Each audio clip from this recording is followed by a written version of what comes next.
All right, everybody, this is Rich, and he's here to chat with us today, generously giving his time.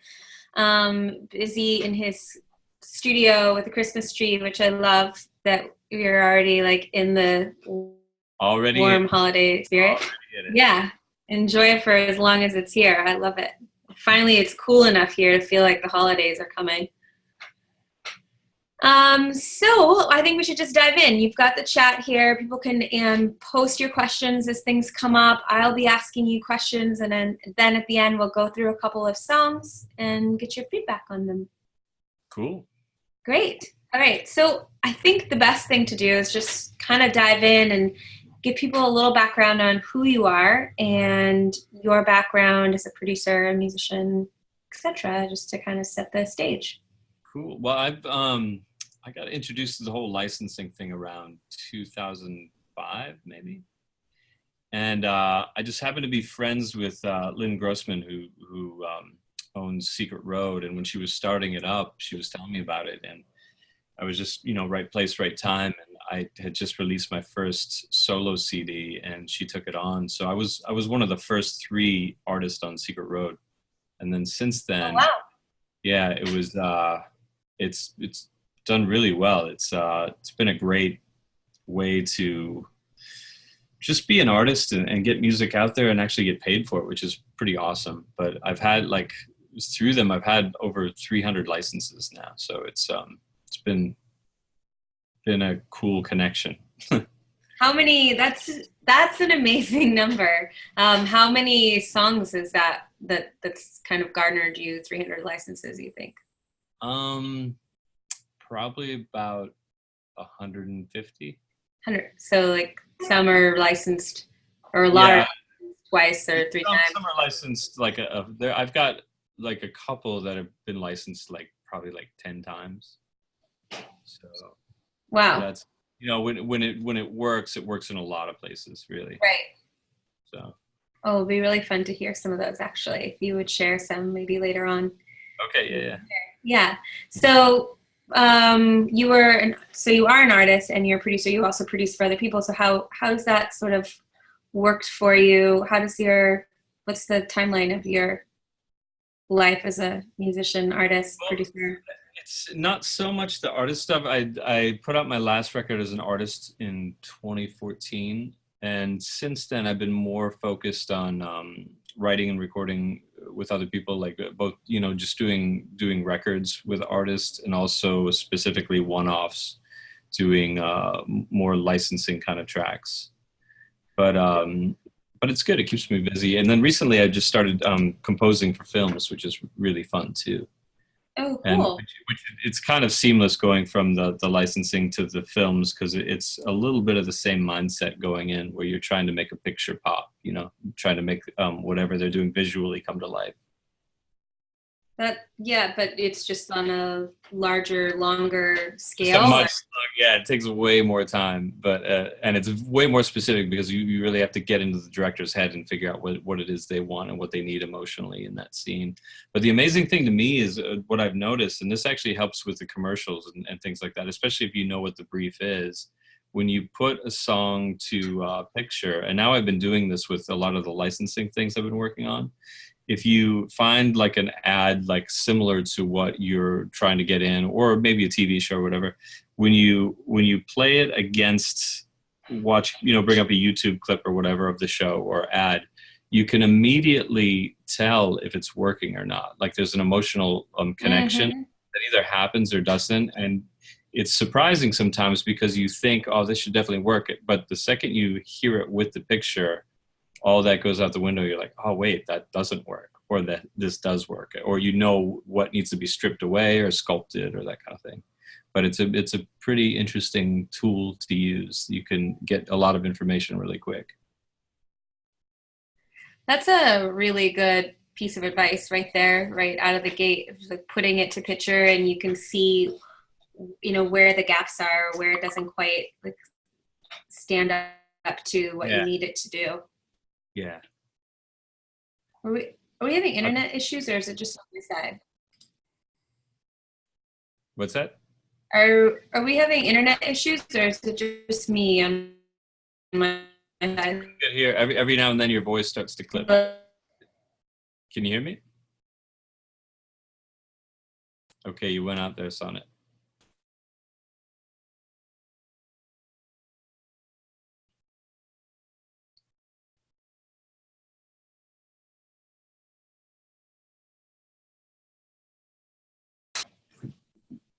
Are you back on? Ah, there you are.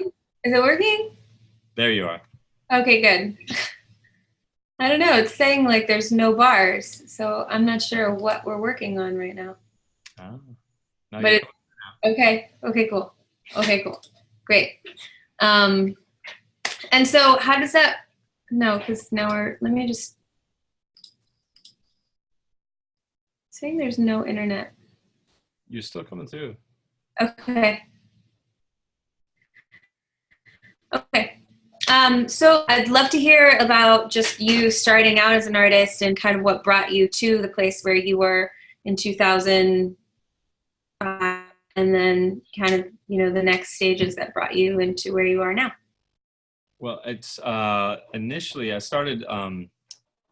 Geez, this dates me, but so I graduated college in '93, and there was a band that I started my senior year of college that it was a friend, a singer named Kelsey Friday. We started this band called Brownie Mary in Pittsburgh, and it started to take off, and we did really well in the region, and then we got signed to Sire Records, and then we spent the next 7 years just touring and playing and doing the whole thing. So that gave me the whole touring label experience, which was great. It was a whole different scene in the '90s, but we had a good time doing it, and I learned a lot. And then for our last record, the label sent us out to LA to we would go come out here for 10 days at a time and write with a ton of different writers. So that really got me the whole co-writing experience. Wow, And I yeah. got a lot of different perspectives on how different people operated with that. But they, with the whole intent that you try to write a hit song, which I don't know if has ever happened in history when you're trying to set up a co-write like that, but it's a little tricky when you're trying to do it. That's what I Yeah. found.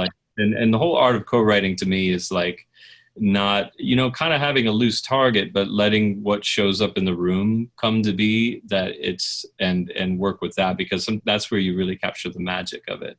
Because, I learned a lot from doing a lot of those co-writing sessions, when it feels forced and when it feels really like someone just opens up a space in the room and you just take it and run with it. And that's when it becomes really enjoyable and creative, that you can actually make something that's special as opposed to just cut and paste, paint by number kind of thing. Yeah, that makes a huge difference. And I think that that's something that is applicable in this entire group. If people are co-writing, we give them assignments and feeling like you're not boxed in, but to also really pay attention to what's showing up in the room. And, keeping a loose target, like you said, is a nice way of putting it. And also allowing the creativity to flow, because that's what we love to do as songwriters. And it's important. Cool. So you've done the whole gamut of things, licensing, touring, band, label, and now working with artists and also doing scoring for film. So you basically do everything in the world. It's a good cross section, because each one informs the other, that you can see different perspectives of each aspect that you're doing. Mm-hmm. Really gives an overview in a good way for me, so I can understand a lot of different angles of it. Wonderful. Yeah, that makes a lot of sense. That's so great. And so such good advice already for our group. So we've had questions that came in ahead of time. One was about your sync licensing. What's one of the most recent syncs that you got? And what do you think it is about that song that really made it get to the win, I guess? It's an interesting question. I mean, I've got a few recently for.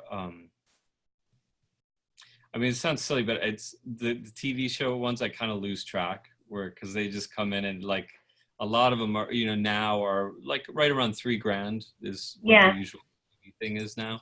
And a lot of those, I mean, I hope this doesn't come off the wrong way, but you get the email and you're like, oh, cool. But it doesn't, it doesn't really register.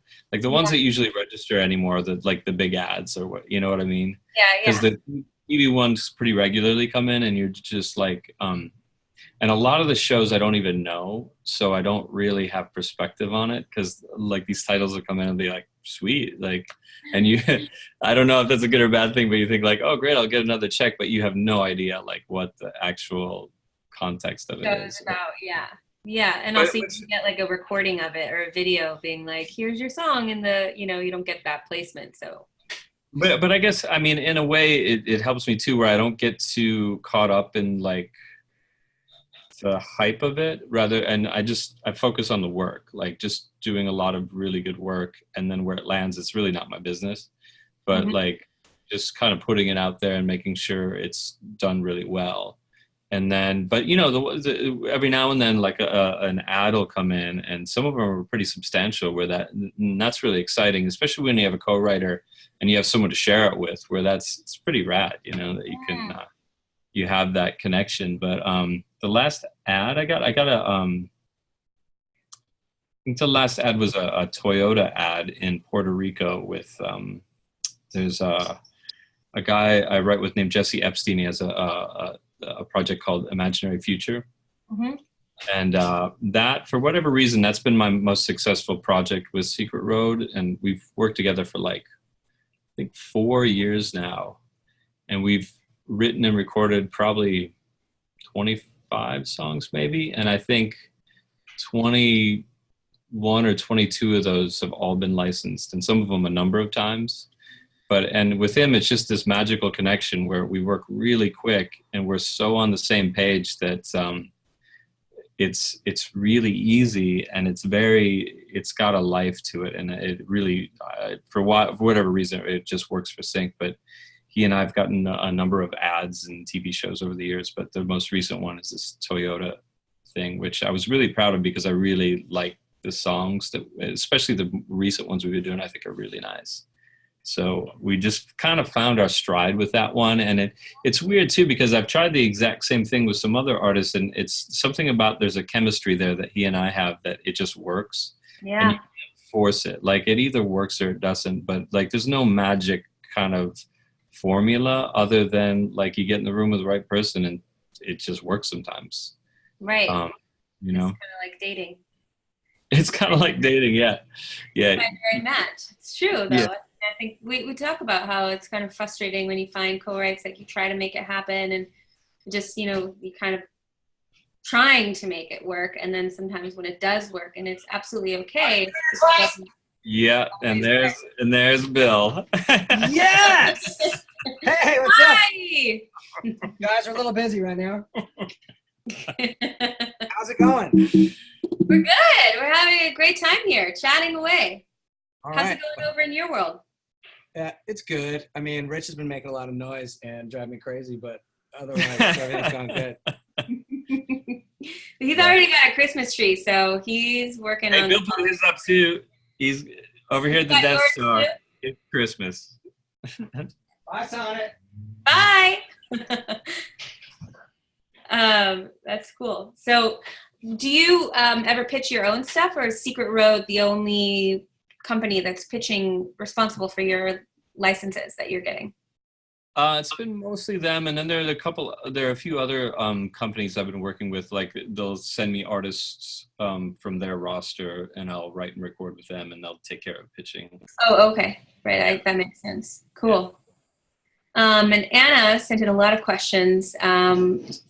She just posted another one here.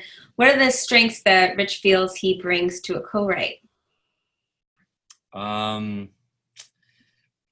guess just I've done a billion of them. It's yeah. I think I really enjoy it. I think that's part of it, and just I think the whole art of it is just reading the room, and just if you can create a space and get people to relax, like there's almost like a third entity that enters the room, and being able to read that and catch it, and kind of a lot of times what'll happen for me is like you'll sit around and chat for a little bit, and then the moment when like if you're sitting at a piano or a guitar or something, the moment you start playing something that's unusual that you haven't done before, I think that's the moment to start, because you don't want to just go off a habit of things that you're used to. But the moment when there's something that seems peculiar, you're like, oh, I don't know why I'm doing this. And just if you start from there, it usually starts off something good, because there's something something original about it. There's something unique where you kind of surprise yourself. And I guess that's the art of it to me, is constantly to surprise yourself, because the whole thing runs on enthusiasm. And if you can keep the enthusiasm in the room, it'll create itself. You don't have to do much. It'll just happen. That's beautiful. I think that is so inspiring for everybody to like, it's not just about keeping that, well, that doesn't fit into, that's not sync. So, we're, really letting the inspiration flow. And then do you keep in mind different things that work for sync, or do you feel like you just happen to write in a place that's really, it just works? I guess that's where maybe it works for me, because I'm really not trying. Like I just naturally kind of write that way. So those are kind of my instincts. So I'm not really thinking about it. And a lot of times I think thinking is the problem. If you're thinking too much, you're not really creating. Then you're just going on what you've heard before, or habits. But if you can transcend the thinking and just tap into like, I don't know, this is fun right now, and I'm feeling this. It usually works. But I think that's probably where it works for me, because it really is just my natural instincts. Like I'm not really consciously trying a lot of the times. Yeah, I mean, it's probably to do with your influences and what that just is what it's what I like. I mean, at the end of the day, like any of these paths you take, I think it has to resonate with something you really love, because if that's the core of it, it's not work. Then it's just play. It's creative play, which I love. And usually that's what all the best art comes out of, I think. Yeah, I agree. That's interesting. What would you say if you could put some parameters around what works for sync, looking back at what, your massive catalog and what's been placed, and what are some key factors that you think are the things that work to get those songs placed, if you could categorize it? Different elements. There's some obvious things that you hear from everybody, is that, like, if you have broad strokes with lyrics, like general themes that can relate to a lot of things, because the more specific you get, it gets really hard to place, because there's certain like words that are so specific, or adjectives or descriptions that are so descriptive that it'll throw it right out of the running. And just knowing that, you just avoid those things, because it really doesn't hurt the song. And I'm careful about that too. You don't want to ruin a good song, but there's certain things that are just unnecessary that will knock it out of the game, that you just work around that. But also the production, a lot of like music to me, I always relate it to fashion, because it's you're just aware of a lot of films and TV shows, what the current fashion as far as production goes, because it's like, if skinny jeans are in, you don't want to be making bell bottoms. Even if you make great bell bottoms, like nobody cares. So you got to make sure that even within the song you're writing, you're within the range of fashion. For about every 3 years it changes. So making sure you're actually creating what's fashionable, because that's what we're doing. We're and hopefully setting a little bit ahead of the trend too, so you have a little playroom. But you don't want to be making what was fashionable 5 years ago. Yeah, no, I love that. So what do you think is fashionable right now? Well, right now there's a lot of electronica stuff that's super cool, and a lot of how I perceive it, it's a lot of sonic collages, which is really interesting. where there's a lot of different genres and blending and things that are going on that if when it's done right, it's really unique and special. I don't know if you guys heard this this recent iTunes ad that had Labyrinth. There's a song by Labyrinth in it. Yeah. And the song's amazing because it changes genres like every 30 seconds. Yeah. And it's a crazy blend of styles, but it's really exciting and really like, I can see why it works well for an ad, because it's constantly giving you some exciting information, which, Yeah. you know, I'm hearing that a lot of collage type blending things that are genre flipping, you know? Yeah, I think it's really exciting. It's like fresh, and you want to hear that song even when it's not on an ad. You want to figure out who that artist is, and that's Right. part of it. I think it's exciting. We talked about that song. And in some ways, you know, it both feels fresh and familiar at the same time, and that's a magical combination because people still want what they're comfortable with, but they want it in a new way. Right. And if you can pull that off, it's really exciting, you know. Yeah, that makes sense. Anna writes, when you create a song for Sync with the Secret Road roster, how do people get paid? Who manages deciding ownership of the song? Well, usually with an artist, I mean, it works in a lot of different ways. Like some artists will just split 50-50 up the middle. Sometimes you get like you'll get an advance on that, like get paid up front and then have a recuperable deal where it's 50-50 and it's just split the writing and the master. But I mean, there's a lot of different ways to do it. There's not really one way. Yeah. I think we're constantly looking at different ways that it can work, and also I think at the end of the day, it's conversation and negotiable. So that's interesting. Yeah, I mean that's what it is. It's just a conversation. Nothing set in stone, and a lot of it's the Wild West now, anyway. You know. Right. It's always changing which part of the industry is the Wild West.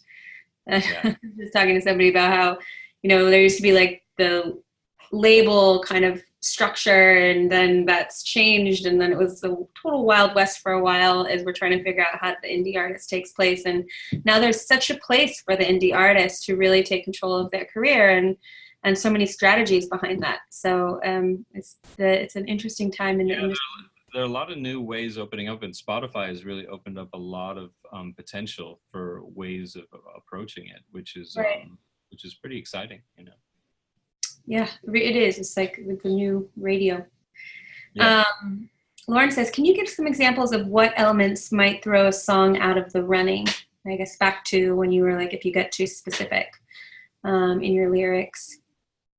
Well, the best example is my friend Rob Giles. He's an amazing songwriter, and he would write these songs that would have these very specific. What was the word he used? But he would get real super descriptive, and his songs. And he had some really good licensing connections. And the one girl told him, he's like, as soon as you like throw in like.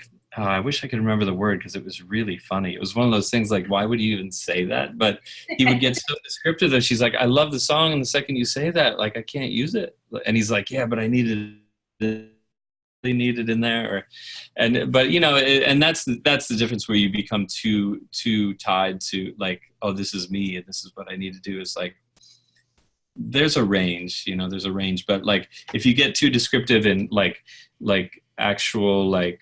And his thing was like a name of a particular kind of dog, which got way too specific. But also if you get too specific in place setting or actual, like, this is why a lot of country songs don't work, because they're very story themed. And unless the what's going on screen is that exact story, it's just not going to work, because it makes you focus in two different ways. And that's never good in film. Like you want to support the scene and give broad strokes and generally support it, but the second you give too much information as far as a specific storyline, like unless it's exact with the scene, it just won't work. That's a really interesting delineation there, because then your mind is going to the picture and also the story in the song, and I mean, it's a really good way of explaining why that doesn't work. Right, and that's your kind of what splits. I was saying earlier. If you test your stuff against picture, those are the kind of things you notice immediately. Right? Mm, Wait, that doesn't work. Yeah. yeah, that's great. Matthew says, what are some of the strategies to quickly finishing your productions? What, I don't know if there's a strat. I mean, I always try to finish really quick. I like not thinking and just like diving in and just throwing everything against the wall. So I think the Well, I think strategy. that's a strategy, not overthinking it. I do want to get a big sign in my studio that says no thinking, because I think that's the enemy of all this. Is like the second you start to judge it before it gets a chance to form, it's not going to work. You know. Yeah. So just dive in the pool and just start swimming. I think that's the thing, and you will be able to work quick because you're not getting in your own way. Yeah, I think that's something we can all attest to in different parts of our lives, especially in the creative part. Okay, Anna has another question here. What do you think it takes to be a good producer? When presented with a song to produce, what are the first steps that you take with an artist or songwriter to grasp the overall goal or vision of the song? I mean, it's just all about listening. That's kind of it, where you just get a sense of who the artist is and what they're trying to capture. But it's just and it's different for everybody. You get to know them, and that's why usually, like, when I first start working with someone, we'll just chat for an hour or so and just get a feel for like who they are and what they're like. You get a pretty good read pretty quick of what their dynamic is. And you Mm-hmm. try to, and always trying to work with that dynamic and not trying to impose yourself too much, but figure out like, okay, how do we bring to life what they're bringing into the room? That's really the magic of it, like accentuating what is good about their qualities. Yeah, that's great. It's like such from the creative. I mean, I love what you have to share about the mindset of a creative and an artist, but the success you've had also shows like your discipline and your dedication and your creation of like making it happen. So it's not like one or the other. You can't just have discipline and work really hard. You also have to be, creative and let that flow and let what it is in the room come to life, which I think I see in the submissions that we get through some of our songwriters, there's that like, oh, well, I hit all the markers that I'm supposed to hit, but it doesn't check the box of being an amazing song. That doesn't check the magic box, The magic box. It's at the end of the day, like, you got to throw all the rules out the window, because it should be an evolution and a discovery. And at the end of the day, like, that's really what will capture someone's imagination. Like, if you're just doing paint by numbers, that's not really going to work. Right. So I think that's such a big lesson and something to keep in mind for all the artists here. Just like, part of it is really doing the part that you love, the part that got you here in the first place, and then see what kind of success comes from that. Yeah. If you don't love it, there's no point in doing it, really, Right. And also that's the magic that gets you to the finish line, really, also. I mean, both of those things need to be in place. So M says, what's the average cost of your production? So I think maybe you just I think that's probably different for everybody, and maybe you just share your information and people can reach out to you and they want to work with you. Yeah. And they can just get in touch with my manager and talk to him about that. But yeah. Okay, great. So do you want to share that, or do you want me to share that information later? People can reach out to me. Oh, yeah. You can just shoot that in an email and let everybody know. Okay. That's easy. Yeah. Yeah, whatever works. I'll share that information with everybody so they can get in touch with you. So I want to dive into some of the songs that people have here to share with you. But if anybody has some last questions before we do that, please post them. And otherwise, I'm going to just dive in. So I'm going to post a link in the chat, and then you can play it from your end so you get the best sound quality.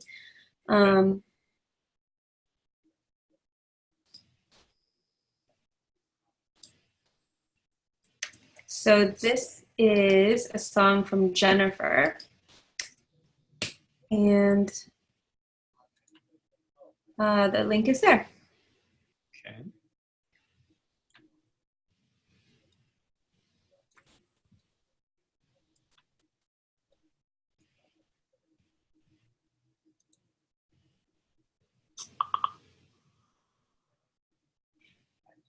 Okay, I don't know if it came through. The link or it's not loading on your side? Yeah, it's not loading for some reason. It's so weird. That's happened a couple of times. I'm not sure why that happens on your end. Okay, I can play it from my end. Okay, yeah. It's just harder for you to skip through it, but give me a second and I'll play it here. And in the meantime, while I'm loading that up, typically, how long does it take for you to complete a song from start to finish? It depends on the song. I mean, yeah. I mean, generally, like, I don't.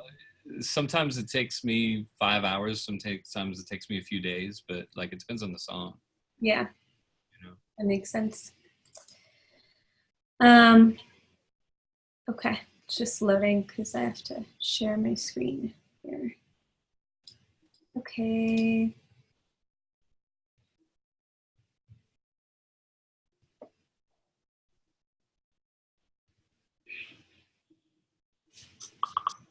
How come? Okay, so this song is by Jennifer. I'm just gonna share this blank thing. Okay. So that the quality of sound is better. Sorry. Share computer sound. Okay. Okay, here is Jennifer's song. It's called We Are Your Home.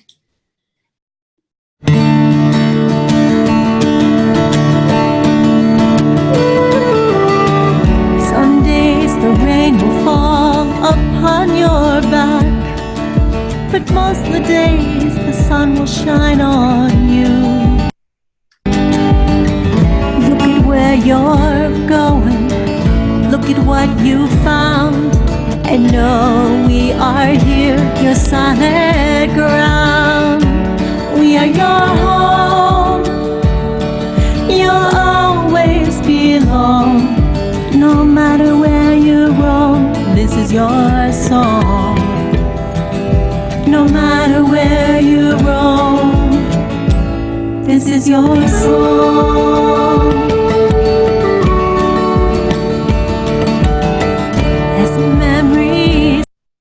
All right, cool. Oh, that's the home So, theme. yeah, the home theme, exactly. Everyone's got a million home songs. Uh-huh. What was who is this? This is from Jennifer. Let's see if she's on here. I don't see her on here, but she'll probably watch it later. Okay.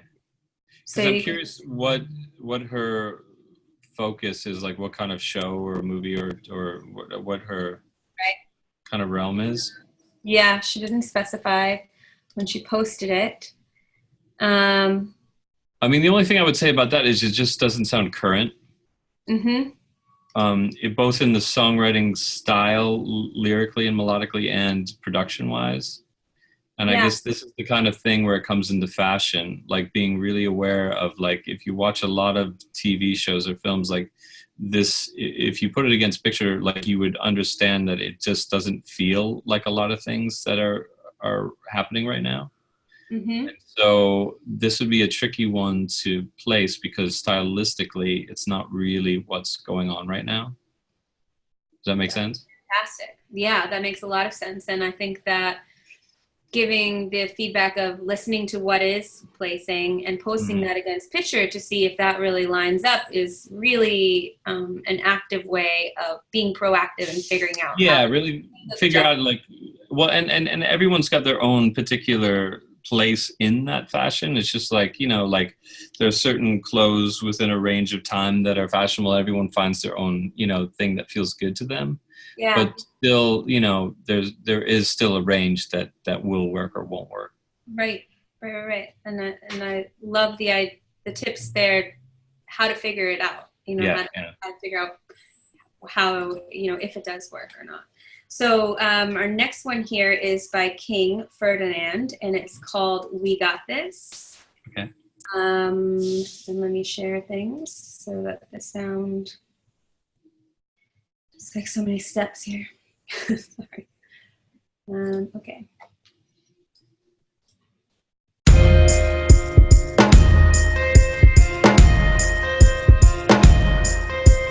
Wait, wait, wait. Oh, come with us, we'll show you what you may not know. All the things we can do and do it so right. We want to inform you what you got to know. No need to worry, sit back and relax. No need to worry, sit back and relax. We got this, we know we got this, so let it be known. There's nothing to it, we know we got. We got this, we know we got this, so let it be known.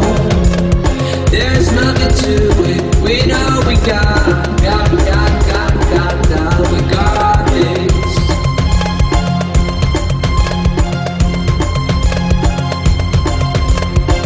This that actually has a really interesting style about it to me, where that I can see where that could work. I think that the production needs to be the production and the execution could be bumped up a little bit, and the mix could be more expanded, but like you could go a little deeper with it. But it's I think that's pretty on track. Like that's got a great vibe to it. Like that feels like it could work with something. Yeah, I like the vocals in this too. Yeah, and I like the reverb and the kind of the sonic approach to it. It's nice. That's great. That's exciting feedback. Cool. Great. Next is Anna, and Anna has is on here. So I'm going to. Well, I'll unmute her later when you are doing the feedback. So Anna's song, and it's called Nights in the City.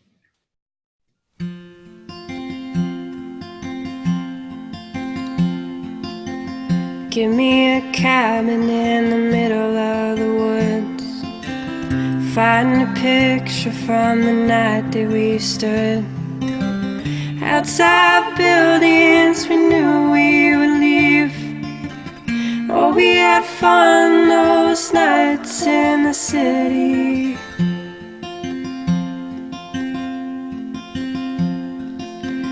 Hang it high over your rocks and stones.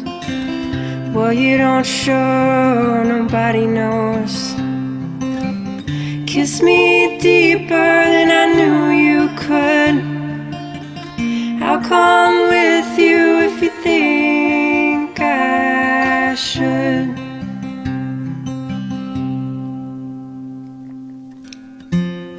Cause I'd go anywhere with you.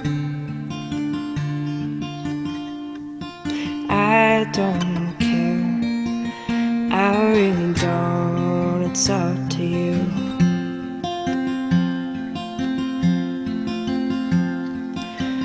Give me a house where we can hear. Nice. That's really nice. That's a good example of like, and this is the tricky thing when we get into like trying to commercialize something, where if you're going for placements like film and TV,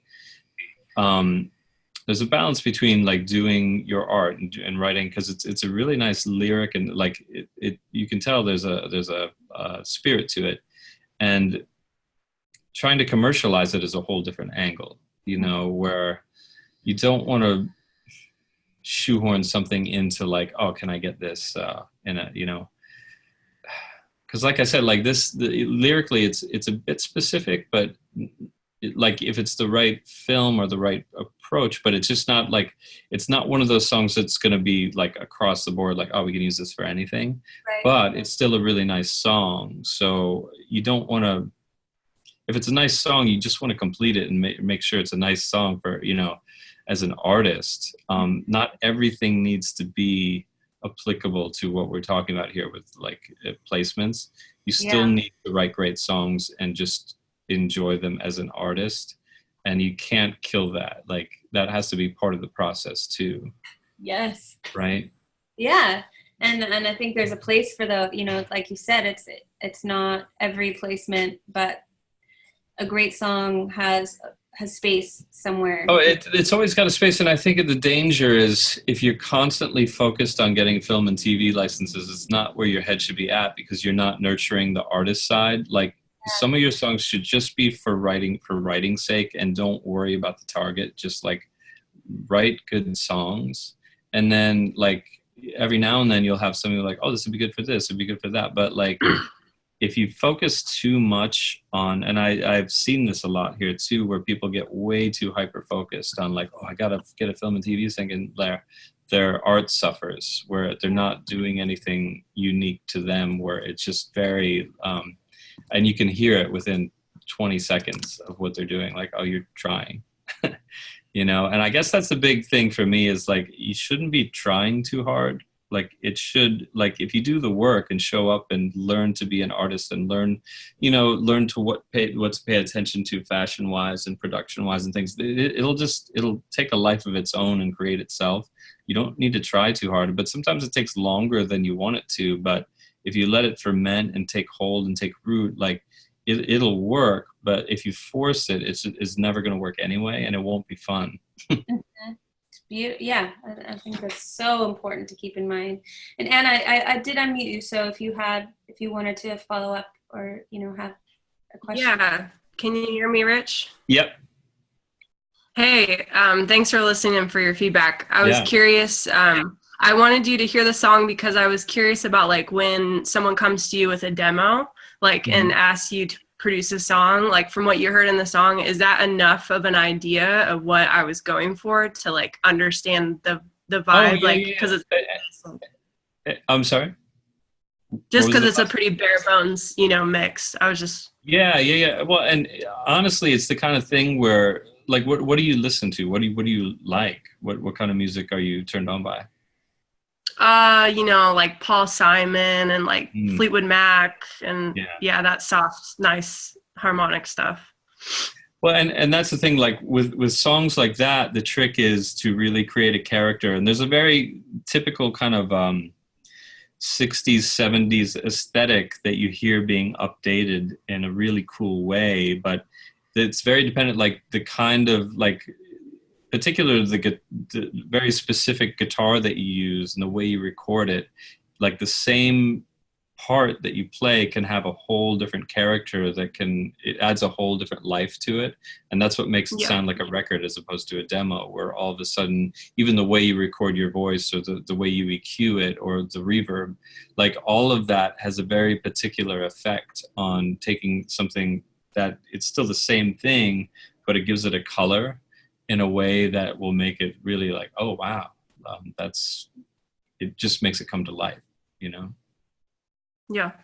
But I think like like what you just presented there, like it's all about like getting familiar with the things that you love or the like things you hear that excite you and forming it that way into a particular style, that it has a certain character. That's specific to you, that you like when you hear it, like there's a certain color to it it's not just generic. It's like, oh, it pops. Yeah, cool. Thank you. Yeah, that makes so much sense. It was just gorgeous voice and vocals and song. Great feedback. I love how there's so much applicable like to-do strategies behind your feedback, even though it's also like follow your heart. It's really great. Well, there's something very telling when you're just meeting someone and you're getting to know, like, and you can always tell their eyes light up and they talk about certain things, like certain artists or certain songs, and you get familiar with like, okay, why does that why does that excite you? Why does that give you enthusiasm? And kind of go from there and start that as the map of your particular map of why you do this in the first place, and create colors around that and create a palette that's like, oh, okay, this is your specific palette that will work in recording. And you kind of get a sense of like, okay, that's, you blend kind of all these sonic textures of what the things you love, and then you make some unique construct of all that stuff. Yeah, it makes sense. I think everybody's going to be inspired to like finish this call and go right. I hope so. Yeah. So, all right. This is Sal is next.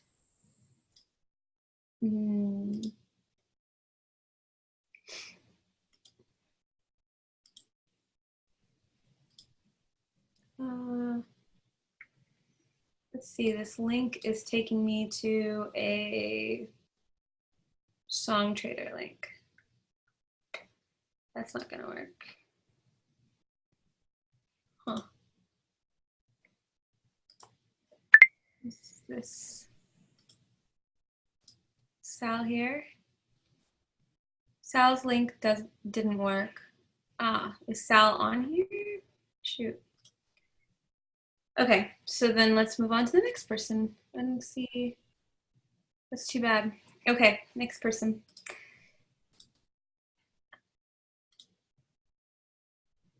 I have Anna, and the song is called Being With You.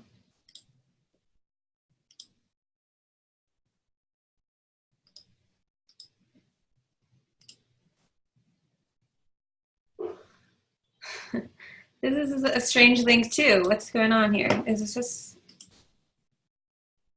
Anna Being With You? Okay, it's to her Spotify. Let's see.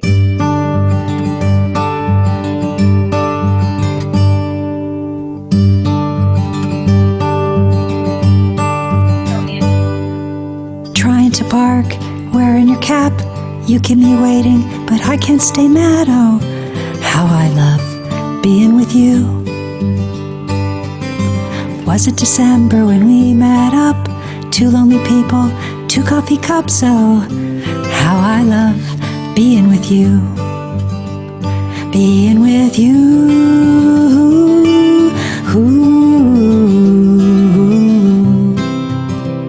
Being with you. Being with you.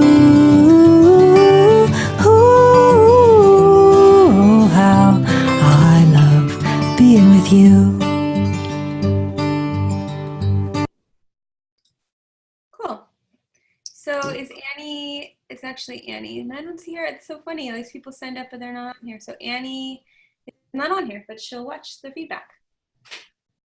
I think that's similar to the first one that you had played, where it falls under the same kind of category, where it just currently that's not the fashion of what's being placed. Mm-hmm. So as far as placements are concerned, it's not really both. Just even if you were to produce it a different way, just the structure of the lyric and the melody, it doesn't sound current.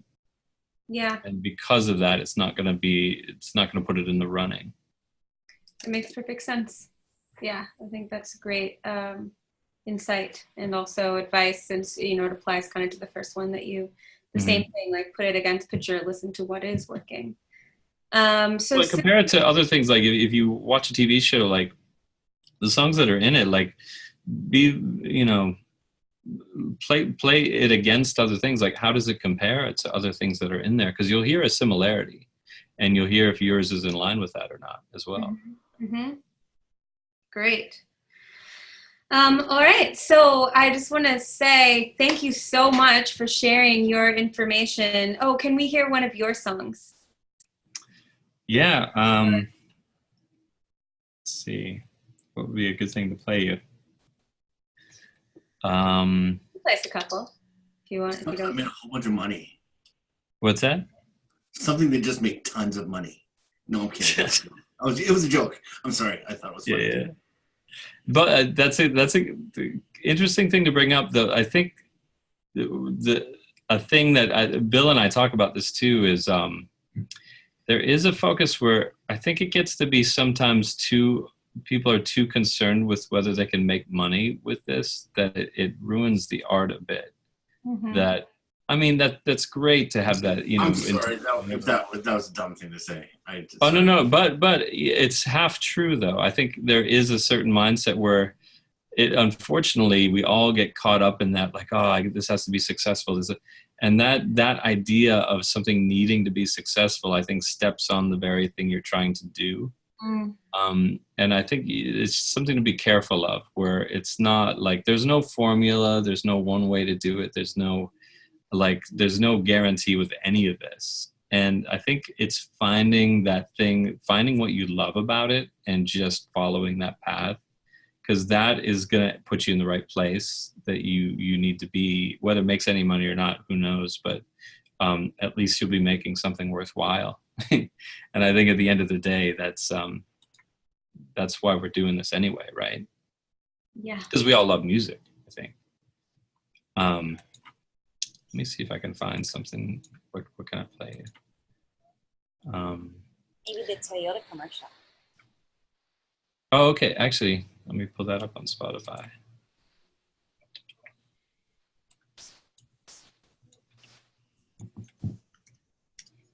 Actually, are you on Spotify, Sonic? Yeah. Can you pull up Imaginary Future?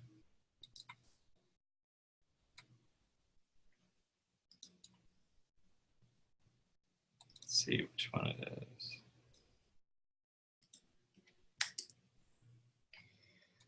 I can't load. It's like the internet is so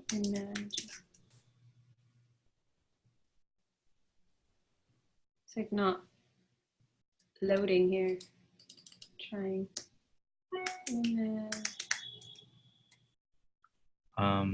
Will they be able to hear if I play it from my Spotify? Yeah, you can share. It just started. You can share your screen. If you share your sound and screen. How do I do that? Let me just see if I can do this before we. Okay. What's the name of the song? Maybe.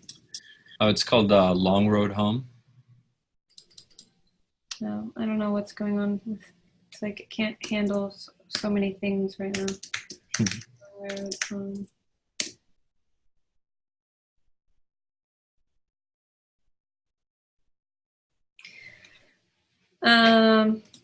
Yeah, you can, I guess maybe it'd be better. So if you scroll down at the bottom where it says chat, there's also a screen share button. And you just want to press that. And then before you click what you want to share, you want to say share computer sound. So we're hearing what you're hearing. Share screen, okay. And then at the bottom left, it says you click the box that's like share. Share computer sound. Okay.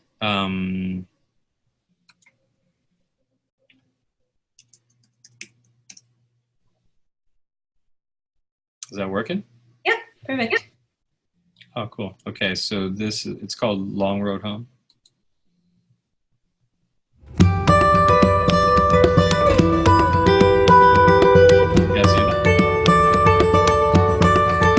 It's like you fell in the palm of my hand, a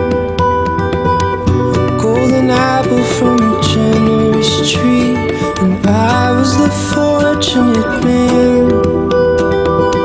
Chose the right day to walk under your leaves. I look back at our letters and the days when we were young, feel like different people in those lines, and it's only gotten better. We've only just begun, constantly in awe of what I find. I believe in us, I believe we're on the long road.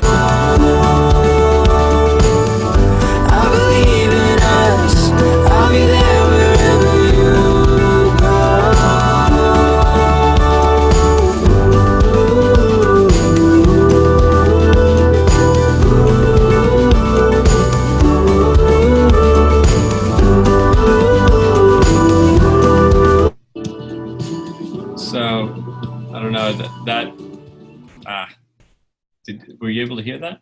Yeah, sounded perfect.